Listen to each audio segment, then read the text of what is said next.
Hello, welcome to Transition to Life, Daily Living Skills, Making Meals. Today we're going to learn how to make one-pot soup.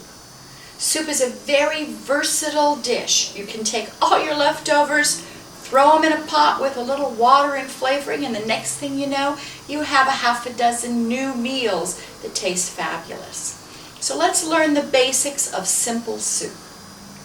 Before I came in the kitchen, the first thing I did was wash my hands and make sure that my surface area was clean. Always make sure that you work with a clean surface and that your hands are spotless. Before we start assembling our soup, let's talk about making the chicken so that it's bite-sized pieces. This is leftover chicken from the oven-baked chicken recipe that's earlier in this book. And what we do is just start grabbing it and pulling it off the bone. You can see it just kind of falls right off. You don't have to cut it. You don't have to do anything with a knife other than pull it apart. Now, this might feel yucky for some of you. Some of you may not want to have the grease get on your fingers. If that's the case, latex gloves like they use at the fast food restaurants are a real easy way to keep you from having to touch this chicken.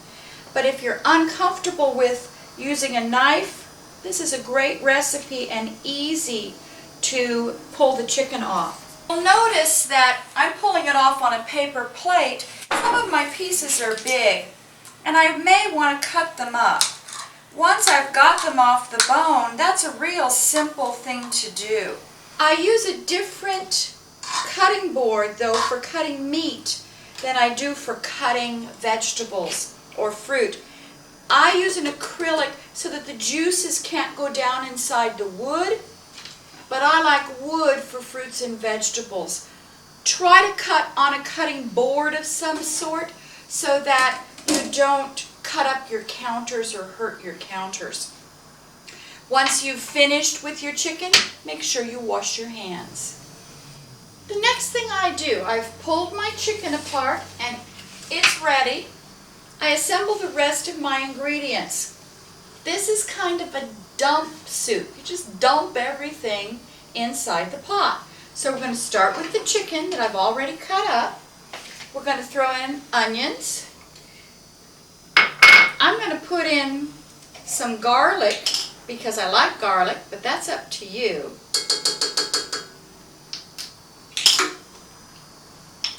And then the next ingredient is water.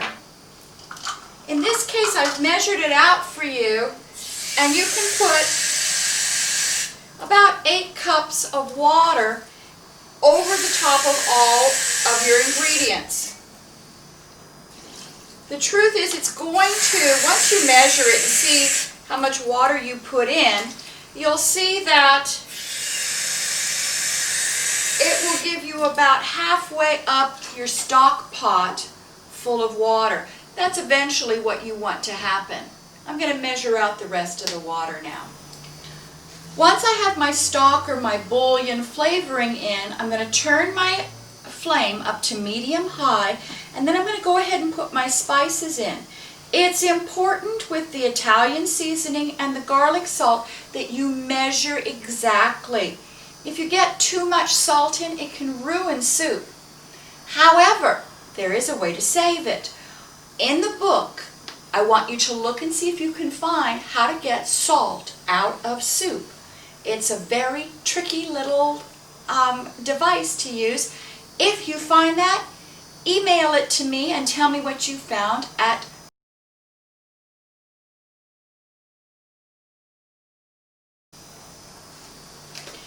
My soup's has come to a boil, then I turned it down to simmer.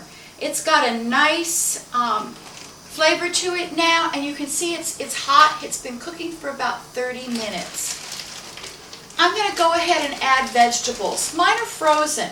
You can put in frozen vegetables, leftover vegetables. The beauty of soup is that you can do it any way you want to. Do you see that I'm pouring these very carefully? If I just dump this whole thing in, this soup's going to splash up and burn me. So I just kind of lay it in, even though I got close. It won't hurt me that way because I'm not letting it splash. Now, the truth is, I can bring this back up to a boil or to a high simmer. Make it so that just the bubbles are coming up along the side. And this soup could be done. Or I can add rice to it. I am going to add rice to my soup mixture. Canned tomatoes to it. If you like a little extra taste, you can spark it up a little bit with some soy sauce, some flaked red peppers, some hot sauce, a little red wine. Even if you're underage, if your parents allow you to cook with wine, when you put it in and cook the wine for a little bit, the alcohol boils off and you just have the flavor of the wine inside your food. If you're on medications of some sort though, you may want to stay away from the wine and just do things like garlic, soy sauce, red pepper, hot sauce, if you like extra flavor. Again, when you're cooking, the choices are yours. My vegetables have been cooking for a little while now, and everything is nice and hot again. Because I like a hearty soup, I am adding brown rice to my soup. You can add pasta, barley, and any kind of whole grain, wild rice, brown rice. I try to make things a little healthier with whole grains, either brown rice or barley, something besides plain white rice. But you can add whatever you want. This is your soup. So I'm, again, carefully pouring in cooked brown rice.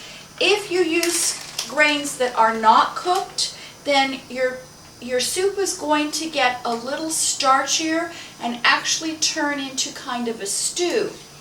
But if you use grains that are already cooked, you won't get that thick broth. You'll still keep a thinner broth.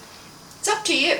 You may like the heartiness of a stew and want to use grains for that. Finally, we like the extra zest of stewed tomatoes. These tomatoes have more garlic and olive oil in them. We're going to pour those in. And you can see how everything is rising. This is a huge pot of soup now that can be used for probably 10 different servings. So now it's your turn. Use your imagination. Use the chart that's in the book to see how you can mix and match different stews, different soups to suit your tastes. If you don't like meat, you don't even have to put meat in. You can just start with the vegetables or put tofu in and make your soup that way. This is a time to be creative and have fun. So go for it and enjoy.